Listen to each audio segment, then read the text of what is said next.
কি পর্টা ফিল্টার অথবা group handle. এটা কি সিঙ্গেল হ্যান্ডেল না ডাবল? সিঙ্গেল পর্টা ফিল্টার বা সিঙ্গেল গ্রুপ হ্যান্ডেল। মানে কিভাবে বুঝছো সিঙ্গেল? এটা এই যে বের হওয়ার জায়গা একটা সিঙ্গেল স্পাউট, রাইট? ওকে, বলো বলো বলো। ডাবল শট মানে হচ্ছে কি আচ্ছা ভুলে গেছে।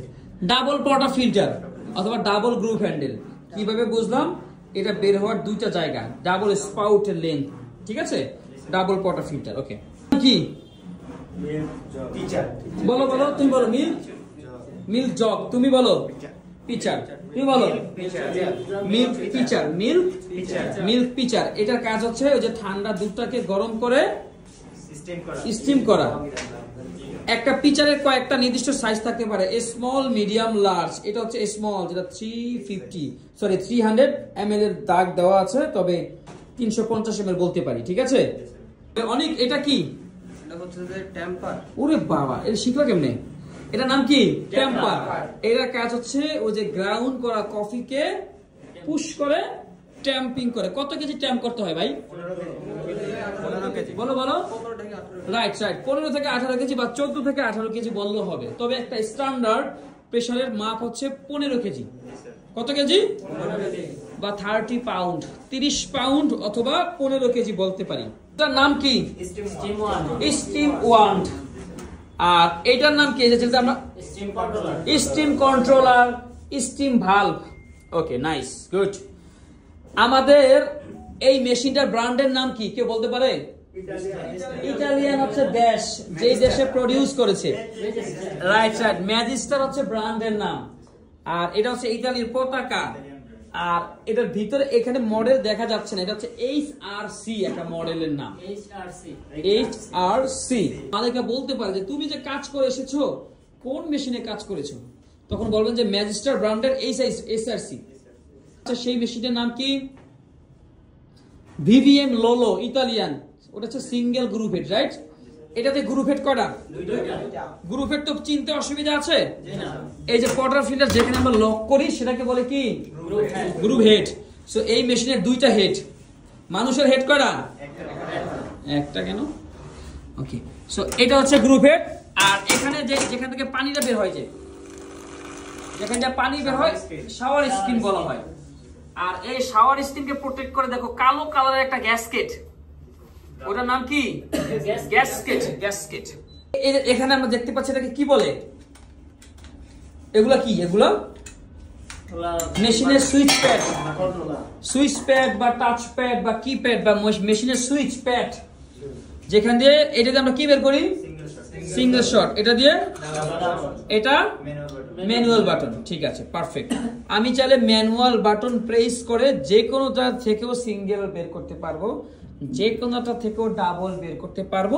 কিন্তু আগে আমাকে কি করতে হবে? প্রোগ্রামার থেকে সেট করে নিতে হবে। এটা কি? পাওয়ার সুইচ। মেশিনের একটাই সুইচ, এটা যদি আমি অফ করি মেশিন বন্ধ। এই দুটো কিসের বাটন? এই দুটো আচ্ছা, আমি বলি এটা অ্যাকচুয়ালি ছিল রেস্তেরেতু বাটন। কি? এটা ছিল সিঙ্গেল এসপ্রেসো, এটা ছিল ডাবল রেস্তেরেতু, এটা ডাবল এসপ্রেসো, এটা ম্যানুয়াল।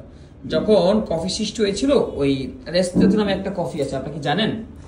রেস্তেরেতু হচ্ছে 1:1।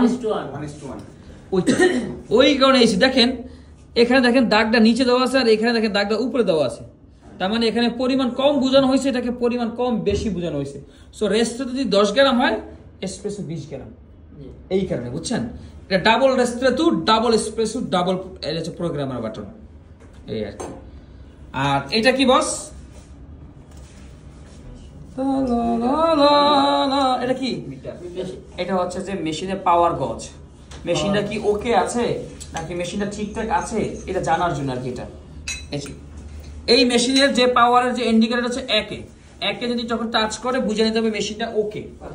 প্রত্যেকটা মেশিন এরকম এক গ্যারের মাঝখানে থাকে। হ্যাঁ, সকালবেলা যখন আমরা মেশিনটা ওপেন করি তখন আমাকে অপেক্ষা করতে হয় 10 থেকে 20 মিনিটের মতো মেশিনটা গরম হওয়ার জন্য। আর এই মেশিনের এই যে উপরে ছাদটাকে আমরা কি বলতে পারি? Cup warmer, right. আচ্ছা, ভেরি নাইস। সো এখন মেশিনের পার্টসের মোটামুটি এই একটা জিনিস, এটা কি?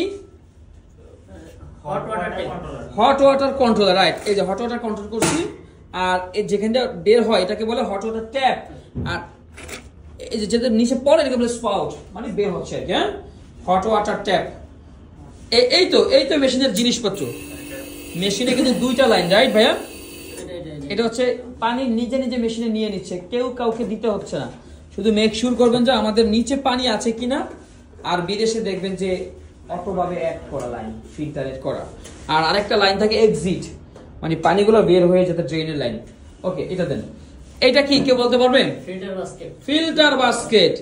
এটা এটা এটা কত গ্রামের বাস্কেট বলতে পারবেন? 18 গ্রাম। সো ফিল্টারের কিছু নির্দিষ্ট সাইজ আছে জানেন? দেখবেন যে ডাবলই কিন্তু 14 গ্রাম, ডাবলই আবার 16 গ্রাম, ডাবলই 18 গ্রাম, আবার ডাবলই 20 গ্রাম, আবার 22 গ্রাম। এরকম বিভিন্ন সাইজের ফিল্টার আছে। সো ধরেন এইটা 18 গ্রাম, এখানে কি আপনি 20 গ্রাম দিতে পারবেন? যদি 20 গ্রাম দেন তাহলে কি হবে বলেন তো? এসপ্রেসো বের হবে না, পানি লিক করবে, এখান থেকে বের হবে না। সো এক একটা সাইজের এক একটাই আপনাকে দিতে হবে, ঠিক আছে? মাঝখান থেকে আরেকটা রিং এর মতো বের করছি, রাইট? এটা ধরেন আপনার বাস্কেটের গ্যাসকেটের কাজটা করে। যেমন গ্যাসকেট হচ্ছে জিনিসটাকে প্রোটেক্ট করে, মানে আটকায় রাখে যাতে আশেপাশে লকের মতো। সো এটা হচ্ছে এটা রিং। এটা অ্যাকচুয়ালি এটা কি নাম বলে এটা আমিও জানি না, তবে কি নাম বলে আপনারা কেউ জানলে আমাকে জানেন। সো এটা হচ্ছে যে রিং বলি আপাতত, অথবা বাস্কেট গ্যাসকেট বলতে পারি, অথবা বাস্কেট প্রোটেক্ট রিংও বলতে পারি। আপাতত এর নাম এখন পর্যন্ত আমি কোথাও পাইনি হাদিসে, আর কি কই কাগজে কলমে। ঠিক আছে, বিটি নিয়ে কথা বলি। যেমন আপনার সবাই কিন্তু বারিস্তা হয়ে বিদেশে যাওয়ার ইচ্ছা পোষণ করেছেন।